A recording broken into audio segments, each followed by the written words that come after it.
Hey guys, it's TT here, and I'm excited to be here. I hope you guys are doing well. I'm doing well.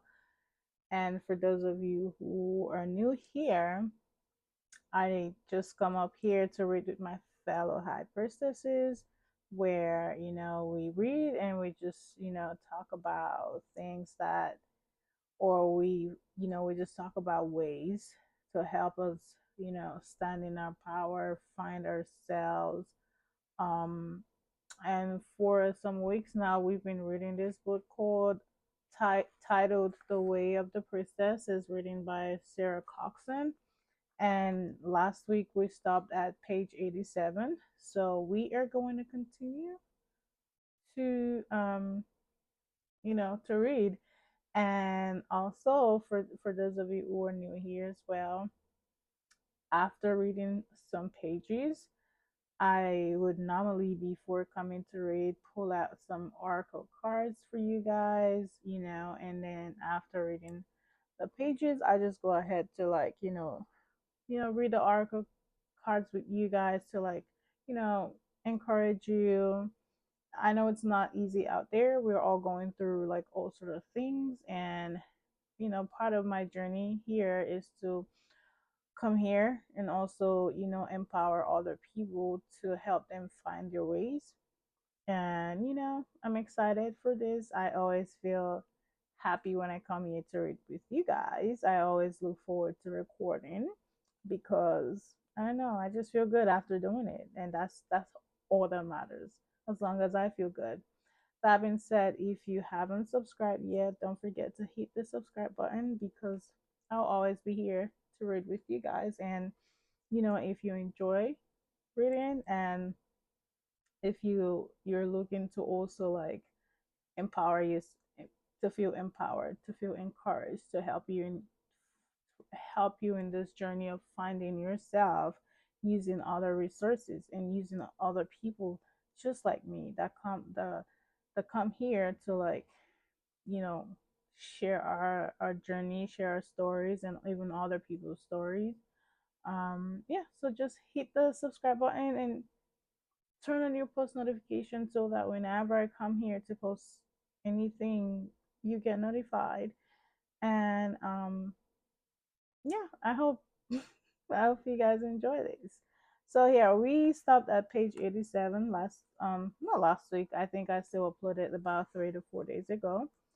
So we are going to continue with that. And don't forget, we are reading The Way of the Priestess by Sarah Coxon. All right, so we are starting with Healing Sister Wounds. I'm sorry if the light is too bright, but I hope you guys can hear me. Um, it's I'm just relaxed right now, so my voice is just kind of relaxed as well. So let's go ahead and read. So we'll be reading Healing the Sister Wound. All right. So page 88. It says, one of the most traumatic experiences of my life was going to an all girls school. I went to girls' grammar school from the age of 11 to 17. For those of you not in the UK, grammar schools are state schools that pick their students based on academic ability. In theory, this was supposed to be a very nurturing and supportive experience, where I'd be given a good education and a head start in life. And yes, I acknowledge how privileged I was to have access to that kind of education. But this doesn't negate the truth that it was a hotbed of feminine trauma, because in practice it was anything but a supportive experience.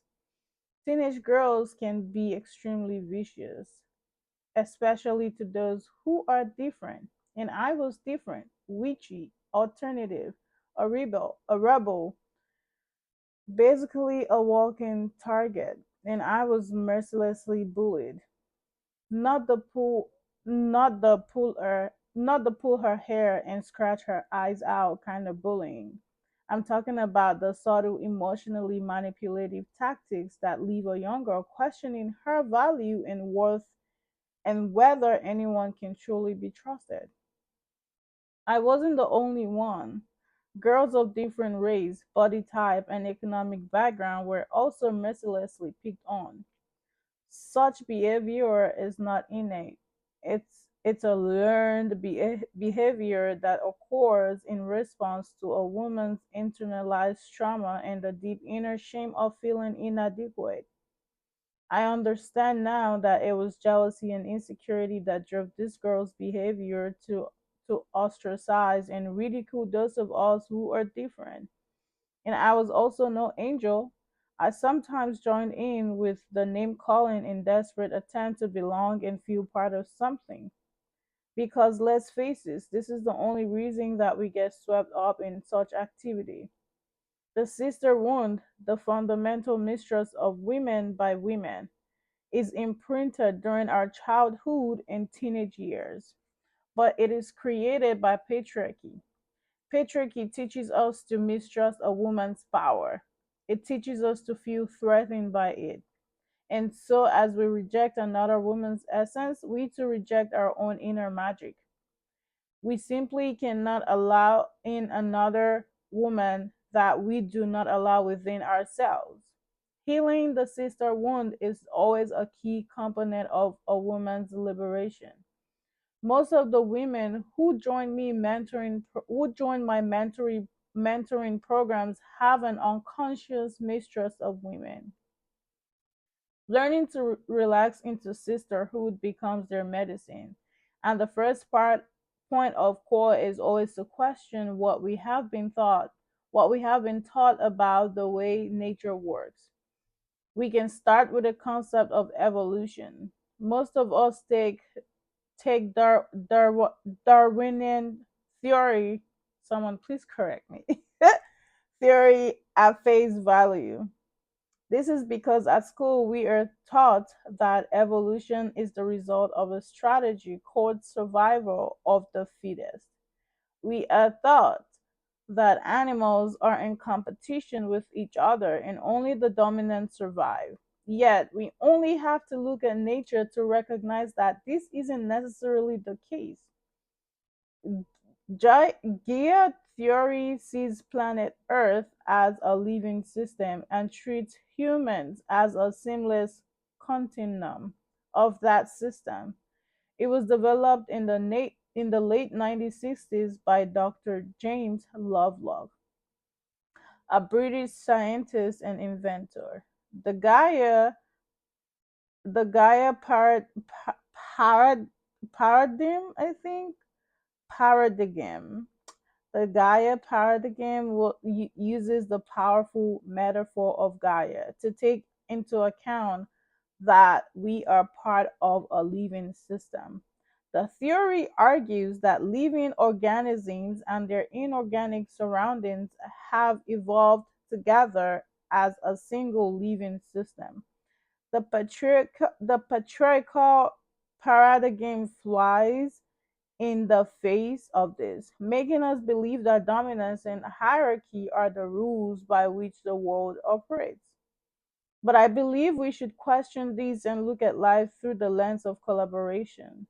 Women are collaborative by nature. We know this in, we know this intrinsically, and when women gather together, magic is created and realities transform. The truth is that we are not in competition with each other, no matter how much our culture and society have tried to make us believe that we are. Anyway, before I move on, I want to say something. This is so true, guys. I wish women know how much power they hold within themselves. I wish they know like how much they can accomplish if we literally come together to try to make things work. I wish women would sit down and question why is it that people always try to turn women's back against each other. And that's because they know that when you guys come together, when we come together, we is so much that we will literally achieve as a collective when we collaborate. But here's the thing. Now, based on experience, I've found that women even fit into that. Well, not all women, because I do not. I'm I'm all for winning. And if I was that kind of person, I'm not gonna be here trying to empower other women to stand their ground and to choose themselves. Okay, if I was that person, I wouldn't care about that. It wouldn't be my calling to do that. But as somebody who is someone that likes to empower other women or other people in general, or want to work with other people, I don't care whatever gender. Like, I would work with anyone, because we're all humans at the end of the day. My point here is, I have tried to work with other women, and it's always finding you as a competition, seeing you as a competition rather than seeing you as someone, as a team player. And but I'm so grateful for some other women. Like, I have bosses. I've worked with you know bosses, colleagues, whoever, that never saw me as a competition. As a matter of fact, like, some of the things that I know today, I learned from them. So I'm grateful for such women in my life. And I'm just talking about some other women that I've encountered. I wish women would know how much power they hold, and that way they don't see other women as threats. They don't see each other as threats. They see each other as a team player and that wants to come together to achieve a goal. All right. So we're gonna continue. Competition isn't necessary for survival, and if we want to thrive as a species, and as a planet, collaboration is what's necessary, and that's it. Like, coming together, you will be so shocked. You will be so shocked how much you can actually achieve coming together, compared to, like, trying to shut everybody out and to do things your way. Take it from someone who likes to do everything by themselves. Now, when I say that, I'm talking about personally. I'm not talking about work wise, because work wise, at the end of the day, we have to work as a team. School wise, we have to work together as a team. I'm just talking about personally in my life. Now I feel comfortable with, like, picking other people's brain when it comes to make a decision for my life. But now let's take away, like, personal. Let's take away our personal lives. Let's talk about on the outside now with other people. Collaboration is what helps us to actually achieve more, compared to, like, trying to see other people as threats, competition, and all of that stuff. You're never really going to get anywhere if you keep doing that. All right, so we're gonna keep going. And mind you, I'm not coming for anyone. Okay, so how do we know that we are opening from the sister wound? Take a moment to contemplate a woman who you secretly or not so secretly condemn or judge. Perhaps it's her success, her failure, or the way she carries herself. But there's something about her that you reject. Why is that? Do you see yourself in her? Is she living her life in a way that secretly you wish to? Another way to know if we're operating from a sister wound is to notice where we are avoiding shining too brightly, whether it's sharing our celebrations, making more money, or putting ourselves down when other people congratulate us for our efforts or achievements. Most of the women who join my group mentoring programs are familiar with the sister wound. Initially, they feel resistance to sharing their doubts, fears, and processes vulnerably with the group. But eventually, the walls of defense crumble. They learn that sharing the truth is not just medicine for them as individuals, but it's also for the collective feminine. There is an incredible amount of power in sharing our most shameful secret with women who have earned the right to hear them. There is even more potency in hearing them respond to us with the words, "Me too." When I first started facilitating women's work in groups, I totally underestimated the transformative power of sisterhood. Now, it is a crucial element for the work that I facilitate. All of us deserve to be seen, heard, and understood fully without judgment. When we take steps to heal the sister wounds, we are able to further step into our feminine power in two things as a result. We understand that we're all the same, even if we are different. Our struggles, fears, and doubts are so much more collective than we realize, and in recognizing these, we free ourselves up from the worry that it's only us. Second, we learn that by shining brightly, we don't dim the light of others. Instead, we help illuminate their way. I don't know why it's so easy for, like, some women to like try to dim other women's light.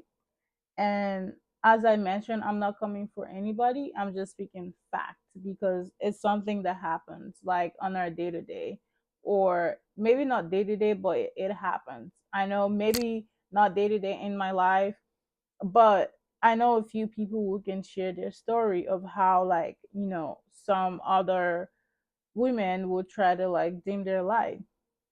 Like, every woman can sit in a room, like you can be 100 of women in a room and you still shine.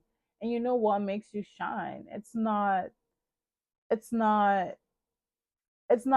don't want to really say it's not like your look, because at the end of the day, people can find you attractive by how you look. But I am so big on energy. I'm speaking personally now. I'm so big on energy that when people walk into a room, the first thing I get attracted to is the energy I get from them. Not necessarily what they look like. And I think it's because personally, I it's based on my energy as well. You know, we should be helping each other. We should be bringing each other up. You know, I one of the reasons why I tend to like be careful with myself when I'm out there is because I've come to realize that, I don't know, some women just find it easy to bring other women down. And the thing is, not like I would feel down, because at the end of the day I'm still confident, with myself in myself, but it's mostly because I don't even want that energy around me. Energy is real, okay?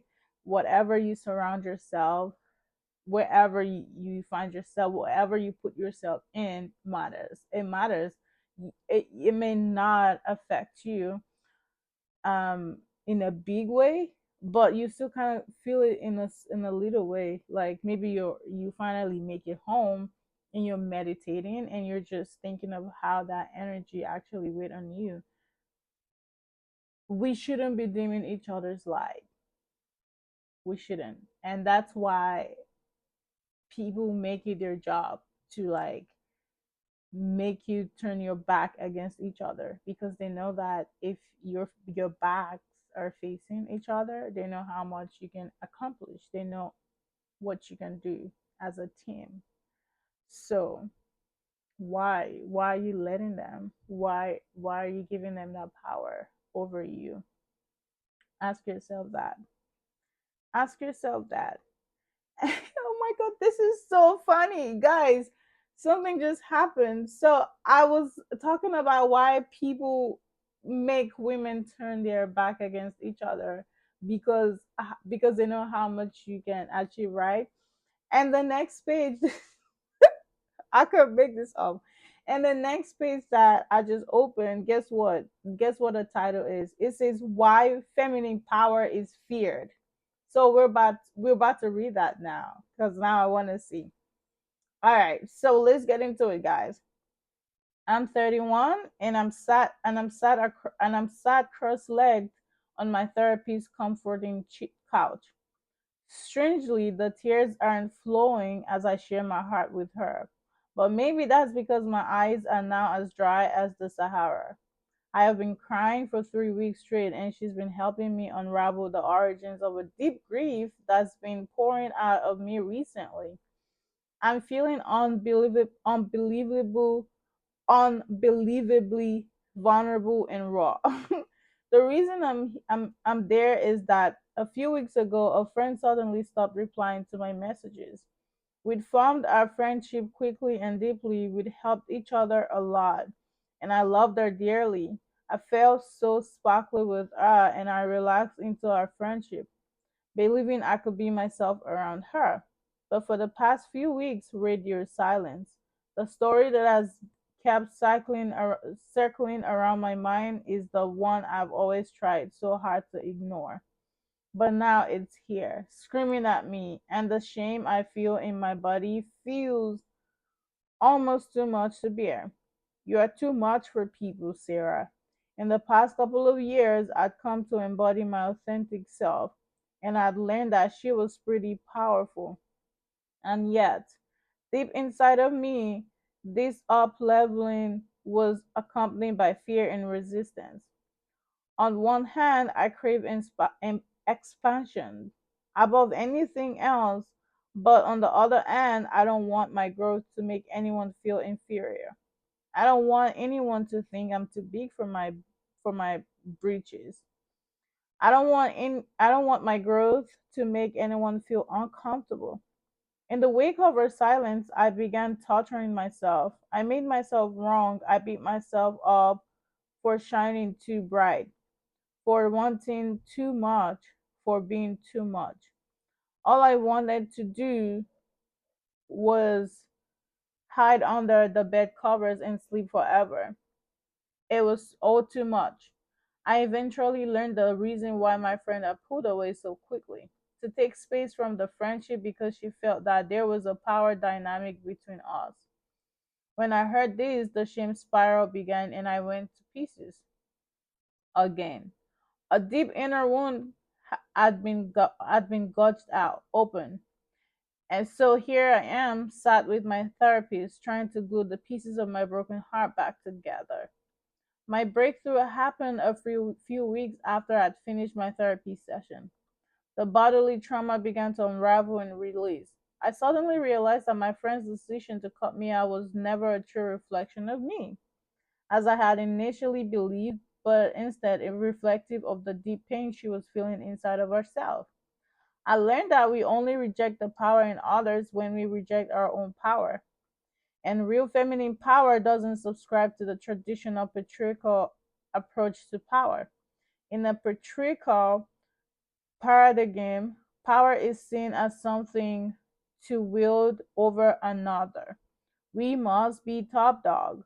True feminine power is non hierarchical. It's recognition of power within each and every single one of us, and an acknowledgement that we truly are all one. And on top of these, there's a recognition that we are always in process. In embodying this truth, we are able to learn back to empower others. We are able to lean into this to discomfort, to truly listen to others. We are able to simultaneously teach and learn. Everything doesn't have to be competition or whatever. And it's so crazy because sometimes we feel like, oh, we may be too much if we embrace ourselves, or you may scare other people. Take it from me, that I used to be like that. I used to feel like, naturally people already feel intimidated by me, like naturally. And that's because, like, I don't know, maybe because I'm just me, and I do not subscribe to whatever society wants or whatever it is that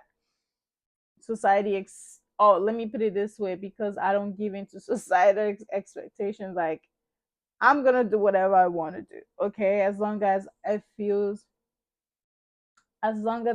like they align with my values and my beliefs. Like, I'm gonna do it, and I don't care what they think about that. Now, so I think because I can be myself and I want to be myself, people naturally just feel intimidated.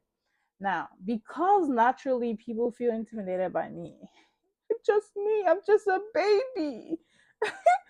Just because, like, So because of that, I wouldn't like want to do some same things because I'd be like, no, I don't want him to feel intimidated more. I'm just a baby, you know. I had to get out of that thinking or whatever it is. I had to get out of that because I'm sorry, I'm not gonna believe it. I'm not going to bring myself down for anybody. You can choose to meet me up there or you can walk away. We don't have to be in each other's life.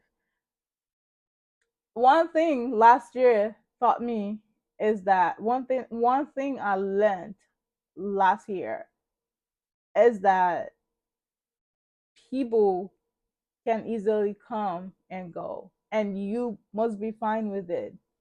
And when I tell you that there are some same people that I just left in the last year, like we actually, not by death, of course not, but more so like we're not in each other's lives. When I say that there's some people that I gracefully left because it was just too much, and it was more so like it's either I accept those breadcrumbs or I just go for what I deserve.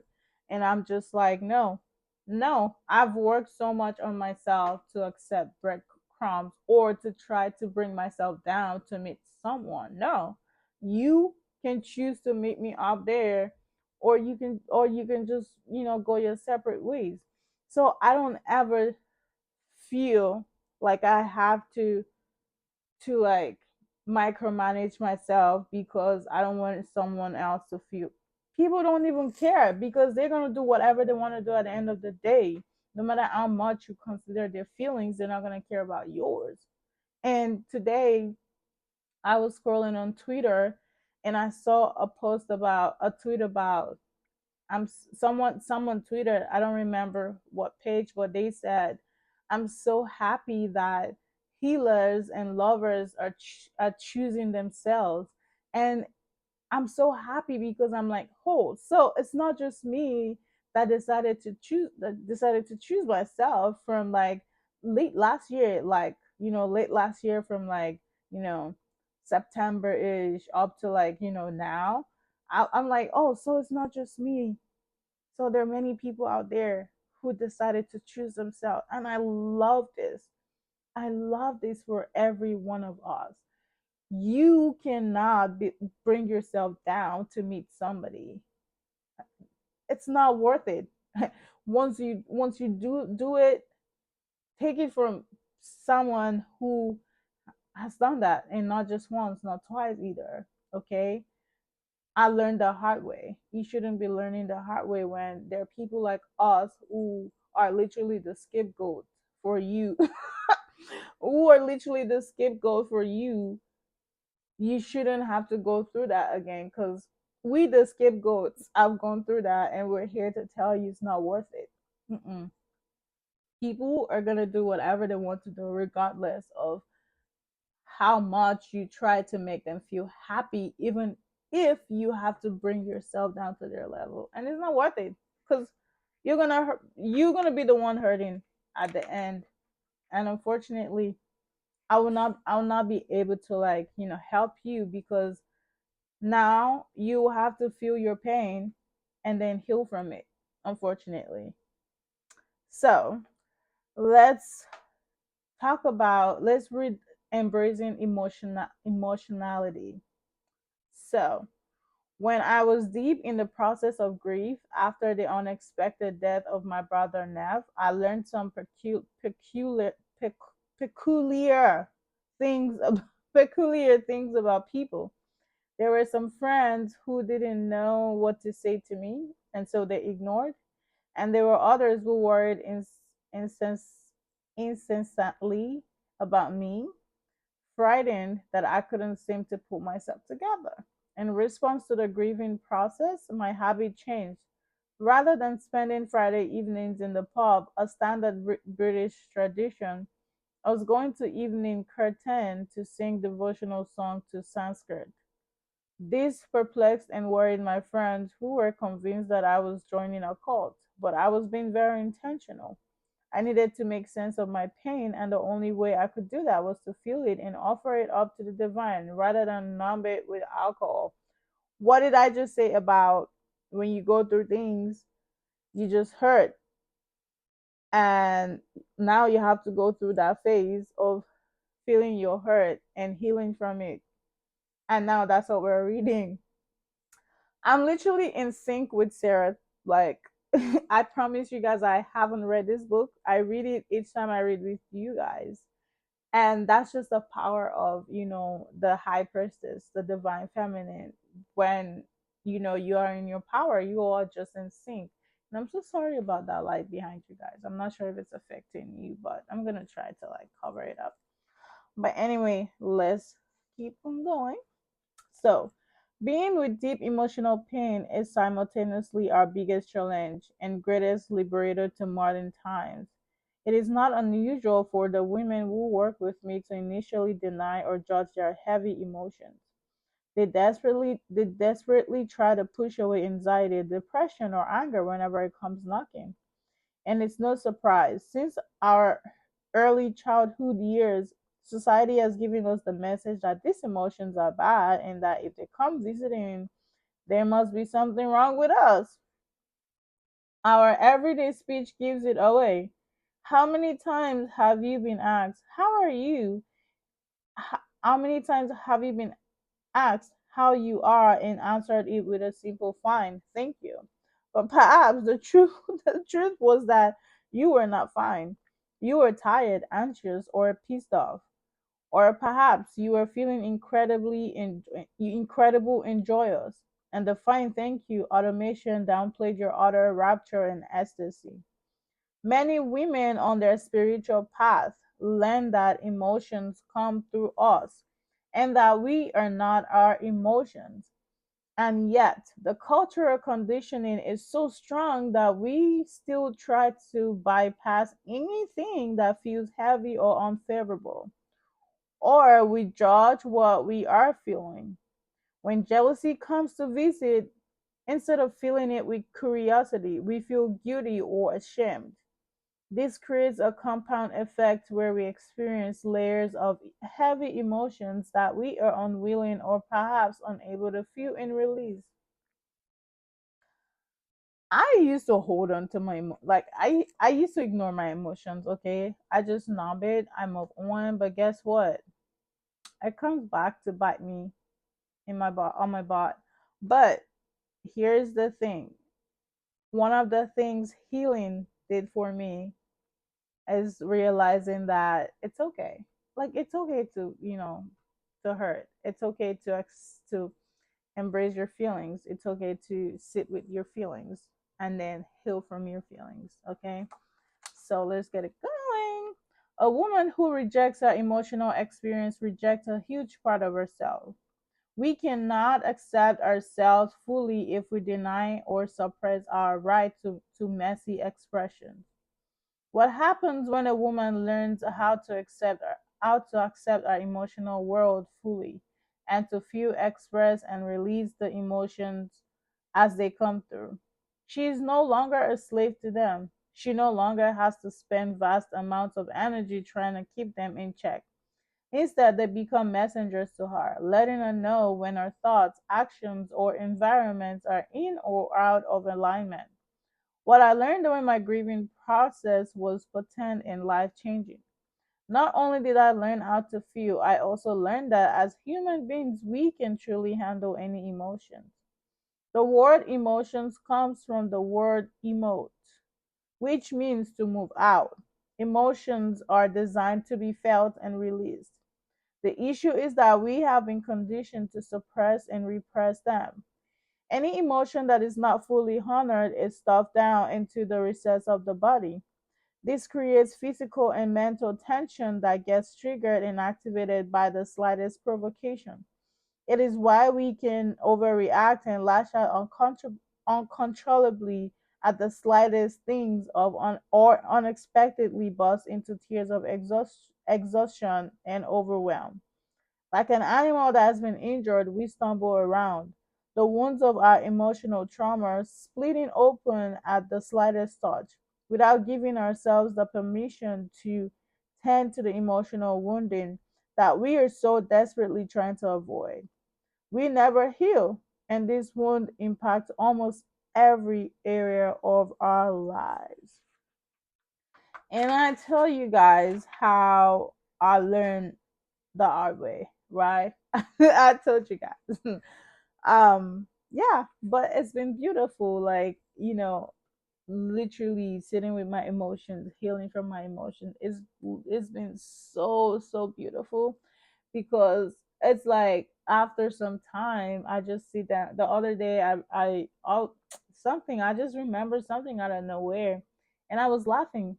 I was like, I can't believe I'm laughing about this situation now. I remember when I literally would break down back then, and now I find myself remembering and laughing. That's what healing does, literally. So we have, I wanted to read 97, 96, and 97. Um, should I read it? Okay. I think I'll read it and stop at 99, maybe, since we started the chapter. So let's go ahead. We have been led to believe that we are rational and logical beings, or at least we should be, but this isn't true. We are emotional in nature, and every single decision we make is underpinned by our emotional state at that time. Every single one. When we are feeling happy or excited, we make decisions that are in alignment with our highest good. When we are feeling scared and anxieties lead us to make decisions that may bring relief in the short term, but rarely allow us to become the empowered and free women we are destined to be. In the relationship with my ex, my emotions led to me making some extremely questionable choices when it came to my happiness and my safety. I feared that I wasn't enough. I feared to be myself. I feared that I couldn't handle the pain of a breakup. This fear led me to put up with verbal and physical abuse that no one should be subjected to. In the short term, the decision to stay with me brought me short term benefits. I didn't have to face the temporary pain of leaving, having to fend for myself and figure out my living situation and my finances. And as humans, we are hardwired to avoid pain at all costs. To my mind, the pain of leaving outweighed the pain of staying until the scales were tipped and it became more painful to remain than to go. Pain can actually be our greatest liberator. That's not to say that we need pain for our liberation. I see many women who are addicted to pain, unconsciously playing the role of martyr and keeping ourselves stuck and small in the process. But when we do experience pain, if we are brave enough to give ourselves over to its teaching, we can begin to develop an understanding of our purpose here on earth. When we embrace our emotions, listen to their wisdom, and allow them to move through us as they were intended to, we build emotional resilience. This built in ability to respond to stressful situations with focus and grace allows us to stay in our lane and continue in the direction of Dharma. Without it, setbacks become roadblocks. In inhibiting our every move, and keeping us stuck. We spend the vast majority of our lives trying to avoid pain, believing that we can outwit it, because we've been taught that pain is weakness and courage can exist without it. But this is a false and damaging narrative. Courage and vulnerability go hand in hand.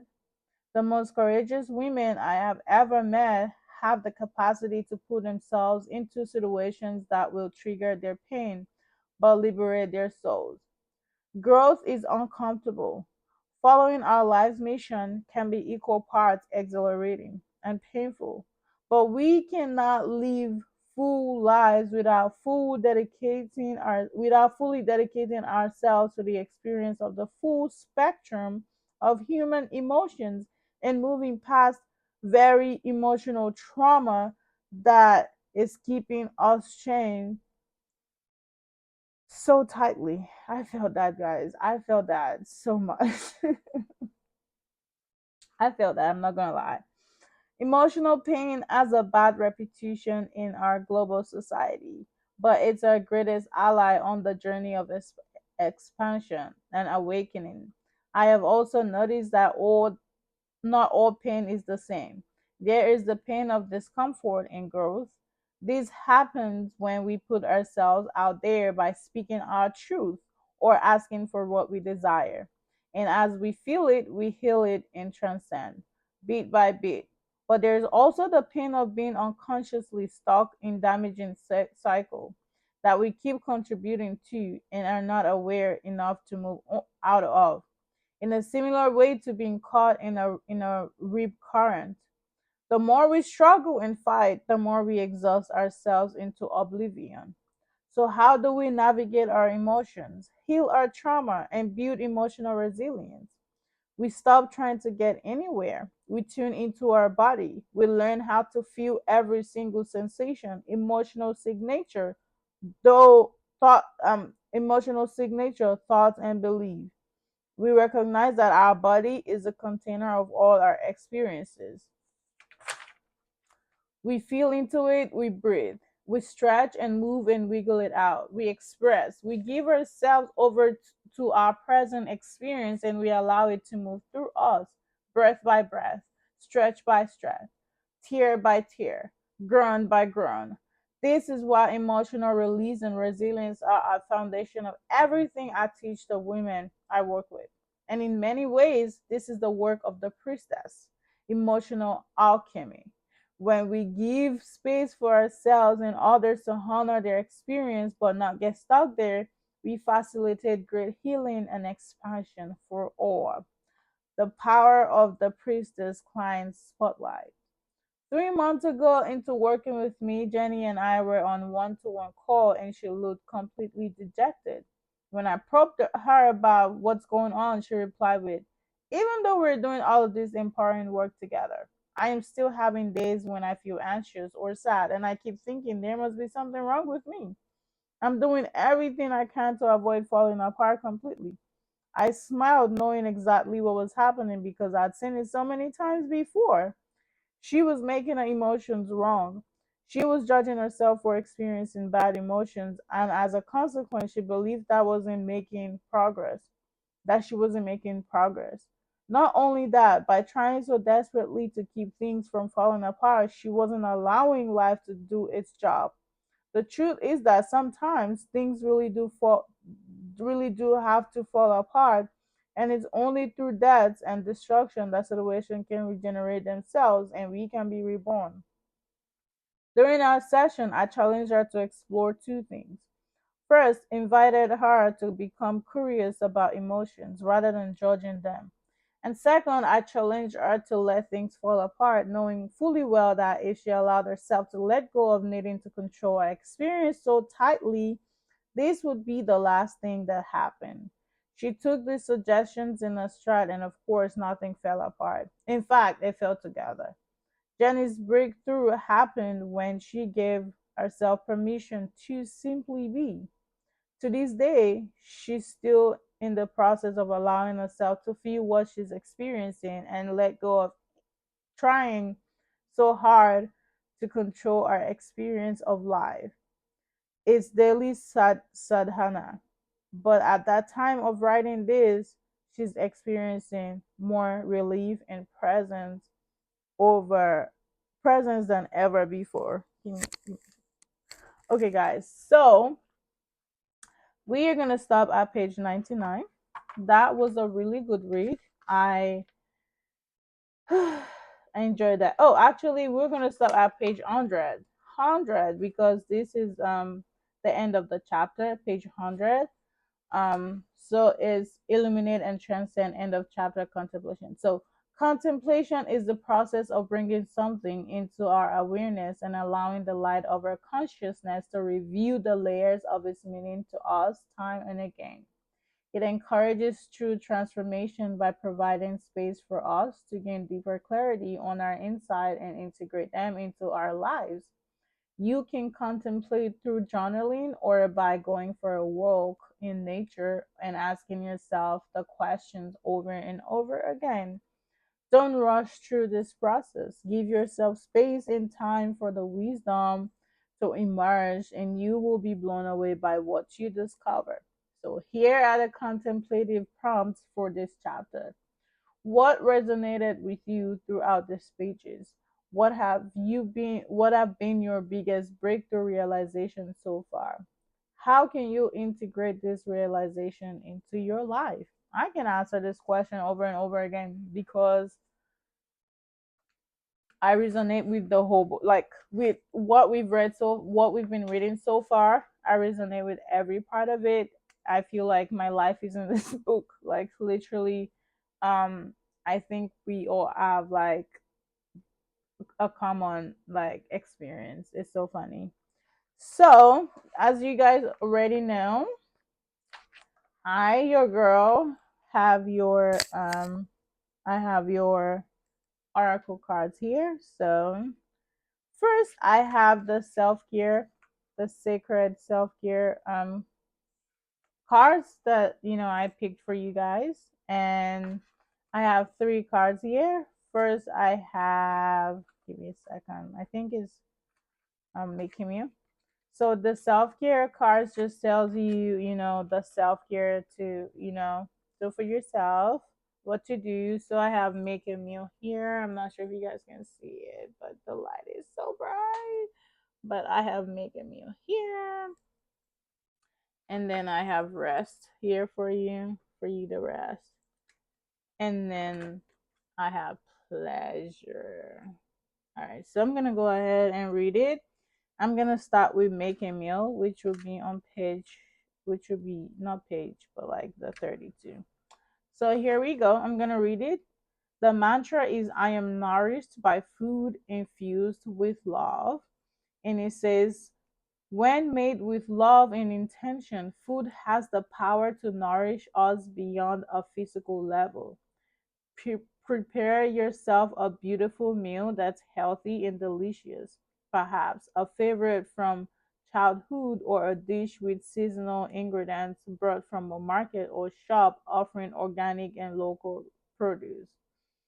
Remain mindful and present throughout the entire process, consciously infusing love and gratitude into the food that you make. Eat it with same level of presence and appreciation. Whether you are hosting a grand feast with loved ones or a weeknight dinner for one, a simple dish or the most complex cuisine, take great pride in knowing that your two hands created it. Journal prompt. What is your favorite meal from childhood? How can you recreate this meal for yourself and make it equally meaningful and tasty? When I tell you guys that I love to cook, I love to cook. And I tell people that for me cooking is therapeutic. Whenever I'm stressed out, I go to the kitchen and I cook. Even even if I'm not gonna eat it, I call I call other people to come get the food. But as long as I cook. Um but I also love to cook for myself because when I cook, I enjoy my food, and I trust my food that I'm cooking because I trust me putting it inside my body. So I'm gonna read pleasure. Pleasure. The mantra for pleasure is I am worthy of pleasure. Our bodies are magnificent temples of joy, bliss, and ecstasy awaiting exploration. Most of us have an upbringing filled with limiting perspective about how we can experience pleasure and what kind is appropriate. As we begin to break free from constructive perspective, we can re explore our bodies and all our senses to find new and more profound experiences of pleasure. This exploration is a very personal process, with the main requirement being an open mind. Begin by closing your eyes and tuning in to your body. Ask yourself where you want to be touched and how you want to be touched. You can also ask your sense what they are craving. What does your nose want to smell? What does your skin want to feel? What does your eyes want to see? And what does your mouth want to taste? What do your ears want to hear? Pleasure has unlimited forms, and you can call it whatever one you desire. Journal prompt: what kind of pleasure do you want to call into your life? And then we have rest. You guys, I need to rest too, okay? So I felt called out when I pulled this card of rest. Um, I just felt called out anyway. So mantra: I am beaming with life force energy. Sleep is an essential part of maintaining your health and energy. Take the time to make your bedroom and bed a cozy oasis. Ready yourself for a night of restful sleep by making sure you are fully decompressed and relaxed before you climb under the covers. Calm your nervous system with some light stretching or herbal tea, and by disconnecting from technology, journaling, meditating, or taking a relaxing bath. You may find you have more restful sleep if you use blackout blinds or an eye mask, wearing earplugs, or using a white noise machine. Syncing up with the sunrise and sunset can help restore the natural rhythm of your body and rest cycle. At first, you can try setting the alarm for sunrise, and then with time, you may find yourself naturally waking with the sun, feeling rested and ready to have your next best day ever. Journal prompt: what patterns do you notice with respect to the amount of rest you are getting and how your body, thoughts, and emotion fluctuates? Okay, guys, so we are done with that part of the deck. As you guys know, I always pull like at least from two different oracle cards, and so today I pulled from two different cards, and now I have these two cards here for you guys. Actually, three. I remember I pulled two, and then one was literally staring at me, like, "Look at me! I'm calling you." So I picked it. So first, I picked the flower crown, and I picked the flower crown, and then I picked the inner power. Like it just came out, and then I was gonna be like, okay, that's enough. I'm not taking anything anymore. And then the goddess was looking at me. The goddess was literally looking at me, and I was like, okay, I'll take the goddess. I'll take the goddess. Why not? It's so cute. So let's read. And we're gonna start with flower crown, which is number 12. The flower crown means eternity. It says, wear your power proudly and unapologetically, for it is your birthright and is eternal like the soul. You gotta stand in your power, high priestesses. You gotta stand in your power. Don't nobody can tell you nothing, and you have to stand in your power and be unapologetic about that. All right, so we're gonna read that. It says, as with all circles, a flower crown represent eternity and the endless cycle of life, death, and rebirth. You may hear talk of this cycle quite often, and for a good reason, as the rebirth cycle reminds you that nothing ever truly dies. What was is simply renewed and recycled into new life, perhaps taking on a different form, but with the essence of its power remaining the same. As with the gorgeous blooming of spring, you too can be restored. If you are going through a difficult time, know that you will receive a change in fortune soon. You are currently in a place of death, so that something new and beautiful can emerge. Flower crown is a card of hope and will often appear when you are losing faith. Remember that no cycle, good or bad, can last forever. Even though it may feel that way at times, the presence of this card is a welcome sign that better days are just a short time ahead. In the same vein, if you have received an unusual period of good fortune, Know that life moves in cycle, and you may soon enter into a period of pause and even stagnation. So remember what Sarah was talking about when, like, literally what we just read is crazy. We literally just read this when Sarah said, people when people are scared of, you know, something um being destroyed. But the thing is, that's the beauty. Sometimes things have to destroy for new to come, and this is what this is literally saying. Like, can't make this up. Okay, so now, and also, the what is it called, the flower crown talks about standing in your power, and the next card that came out is inner power. Isn't that crazy, guys? Anyway, let's read the inner power, which will be 20. All right, I'm there. So inner power unleashing. Let it be known, let it be known, no will or desire is more powerful than I embodied. No will or desire is more powerful than I, TT. You can tell that to yourself too. Magic is more than a wave of the hand or a chant of words. It's a state of being. Magic is what happens when you are so settled in your power that light radiates from your soul. You shine so bright that the universe sees itself reflected in you. To be a great manifestor, you must allow your magic to unfold within your spirit without limitation or hesitation.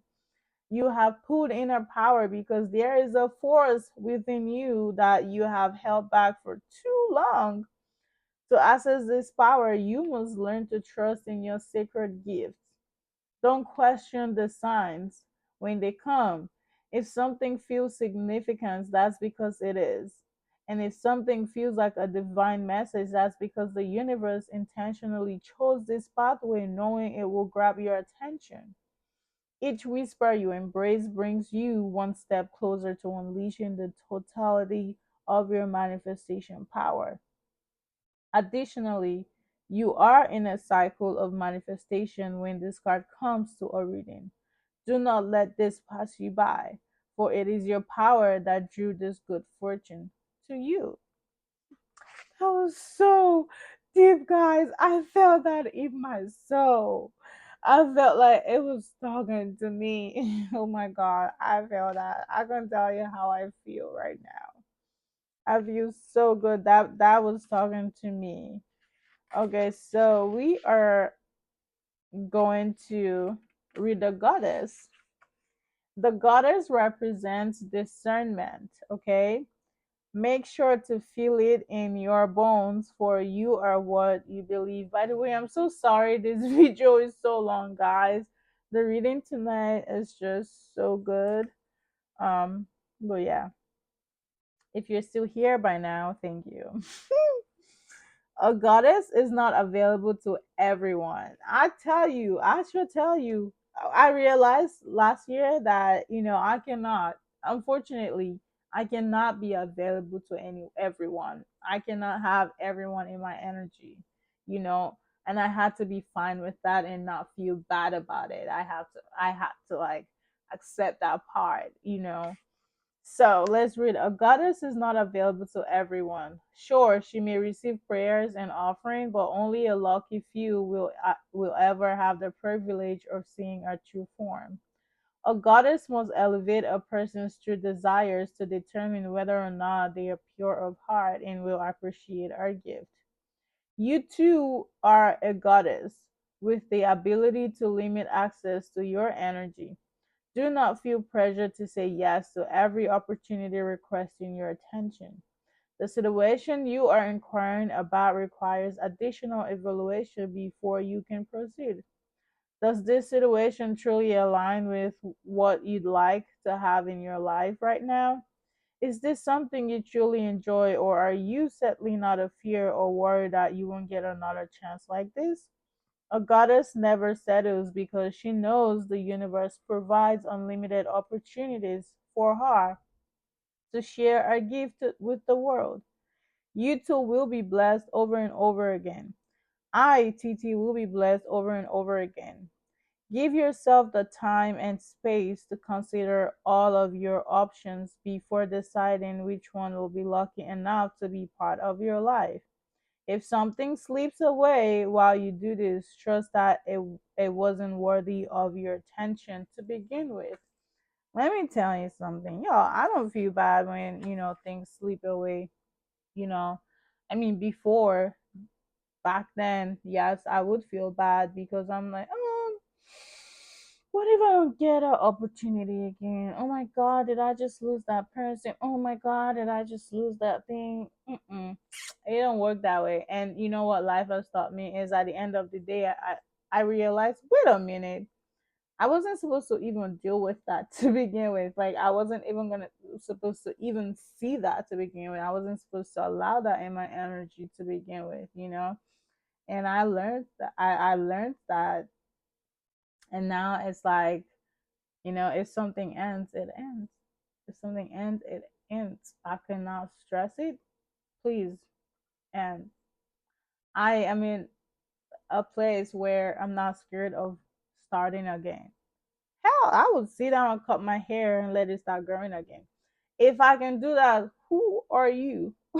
If I can sit down and just cut my hair and just, let it grow out again, who do you think you are? That what makes you think that I'm not gonna, be fine with, cutting you off, or like you walking away, because of course people are allowed to walk away from your life as well. Everybody has the they have I don't is it right? I don't know if it's right, but everyone has the right to decide if they want to stay in your life or not. And you should be able to like gracefully accept that and like, move on from that.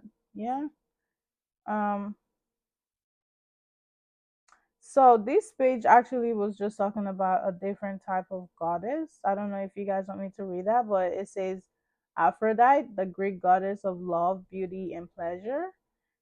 And we have Astarte. Oh my god, I hope I didn't butcher that. The Greek goddess of fertility, sexuality, and war. We have Diana, the Roman goddess of the hunt, the moon in nature. We have Flora, the Roman goddess of spring, nature, and flowers. We have Freya, the Norse goddess of love, sex, fertility, beauty, and gold. That is giving me Empress energy. We have Proserpina, I hope I didn't butcher that as well, the Roman goddess associated with the underworld, spring, and the cycle of life, death, and rebirth. That is kind of giving me Scorpio energy. We have Venus, the Roman goddess of love, beauty, desire, and fertility. Okay, now that is giving me Taurus and Libra energy for the Venus. And also it's giving me Empress energy, of course. So that being said, guys, I know, it's sad to see me go. But of course, I will be back soon again because you guys already know that I love reading with you guys. And I just feel happy doing it. Now I feel fulfilled doing this because when I got off work, like I was so tired, but I was like, well, it's reading. I'm gonna feel relaxed anyway doing that. So that being said, if you haven't subscribed yet, please hit the subscribe button and turn on your post notifications so that you can get notified whenever I post, this interesting videos just like this. I just want to thank you guys so much for always taking your time to listen to me. I know like I'll be making these long videos. But I just want to thank you for enjoying and listening as well. And yeah, I love you guys so much. So much. Mwah. Bye guys.